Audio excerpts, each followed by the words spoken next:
Hola, buenas tardes a todos. Esta vez vamos a estar revisando otra de las lecturas que hemos estado haciendo este mes.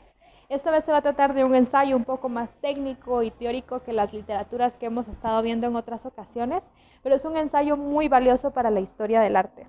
Esta vez se trata de un fragmento del texto Punto y línea sobre el plano de Vasily Kandinsky. Pues este es uno de los capítulos, estamos leyendo la introducción y el capítulo llamado El punto, que es pues una parte de este gran ensayo que se publicó en 1926 por primera vez.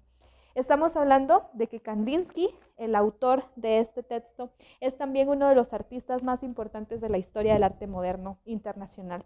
Pues él es un pintor ruso que fue parte fundamental, pionero, fundador, podríamos decirlo, y parte clave del movimiento de la abstracción geométrica. Es a quien se le atribuye la aparición de la abstracción lírica, una abstracción mucho más, podríamos decir, gestual y libre, en movimiento, que otras abstracciones un poco más metódicas y geométricas en sí. Pues estamos hablando de que este texto definitivamente nos invita a darnos cuenta de la pasión que tiene Kandinsky por la pintura y por el quehacer del pintor. Kandinsky aquí lo que está haciendo es reflexionando, teorizando y filosofando sobre la historia de la pintura y sobre los elementos que componen la pintura, sobre el quehacer del pintor, sobre las reflexiones que debería tener el pintor a la hora de estar pensando en el arte. Importante para leer el texto va a ser poder ver las pinturas de Kandinsky, verdaderamente reflexionar sobre cómo es de que estos elementos del plano, la línea, el punto, el cuadrado, la figura geométrica van a estar incorporándose a la pintura como un lienzo específico y cada uno en su lugar. Este definitivamente es un texto filosófico perteneciente a la teoría del arte y se trata sobre el análisis de los elementos gráficos que componen la pintura. Específicamente vamos a hablar en esta ocasión del punto. Luego en otros capítulos pues Kandinsky va a hablar sobre el plano, que es la superficie por la cual se encuentran estas figuras, y luego sobre la línea. Pero vamos a especificar la figura del punto en este fragmento. Pues Kandinsky va a empezar su introducción hablando sobre cómo es de que para experimentar un fenómeno artístico podemos hablar de la presencia del habla y de la presencia de otros elementos a la hora de experimentar los fenómenos en la pintura. Él nos va a decir que la pintura puede ser visible o invisible, así como el punto, que el punto puede ser visible o invisible, puede ser cercano al cero, porque si pensamos en un punto, estamos pensando en lo mínimo, en el punto más pequeño de una figura. Ese momento microscópico en el cual, casi parecido al cero, el punto está participando de estos elementos. Nos va a decir que es definitivamente un elemento abstracto, porque el punto no podría definirse como nada más que un punto. En la matemática, la definición del punto va a ser creo que es un círculo de diámetro cero, es decir, completamente cerrado. La figura minúscula, lo microscópico. Dice Kandinsky que el punto es la figura más pequeña, es la más pequeña forma elemental. Y nos dice que va a ser de una forma ilimitada. Quiere decir que puede tener todas las formas que queramos.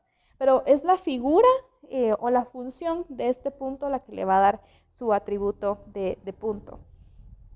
Luego siendo Kandinsky un pintor, va a referirse ya no a la parte gráfica del punto, sino va a referirse a la función que tiene el punto dentro del lenguaje.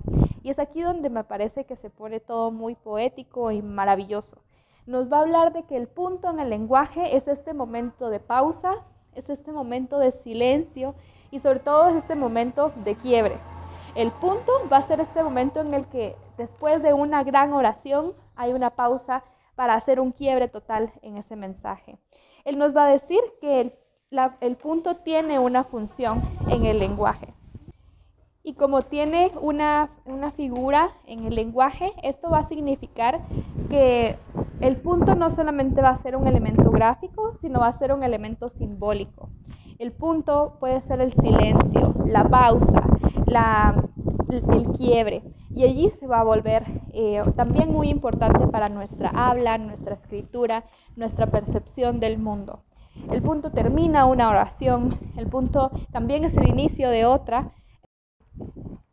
Todas estas cosas hacen que Kandinsky sea un artista completo, que no solamente va a pensar en el arte, sino también en cosas que componen el arte y la vida cotidiana, como el lenguaje, la filosofía y la teoría. Pues básicamente lo que va a hacer Kandinsky es una reflexión filosófica sobre los elementos que componen la pintura. En este caso el elemento básico y principal, el primario, que va a ser el punto, que para Kandinsky va a ser el origen de todos los demás elementos. Finalmente nos va a decir que un punto geométrico tiene límites y también tiene un borde exterior, como hablábamos de la circunferencia, y que la relación del punto con el plano y con otras líneas se determina a través de la convivencia de estos elementos en el cuadro. Entonces un punto no tiene una función única dentro del cuadro, sino que esta función se complementa y se compone de las relaciones que tiene con los puntos, con las líneas, con los planos de esta pintura que se está componiendo. Él nos va a decir que el punto va a ser el elemento primario de la pintura y que también es una mínima forma temporal y que hay puntos en todas las áreas del mundo. Hay puntos en la naturaleza, en la arquitectura, en la música, en el lenguaje, y la reflexión de todos estos puntos es lo que nos podría permitir definitivamente ser conscientes de cómo es que este punto funciona en nuestra vida. Y otra cosa muy importante va a ser justamente la introducción de este capítulo. En la introducción, pues Kandinsky nos va a hablar de cómo experimentar los fenómenos de la vida y los fenómenos del arte.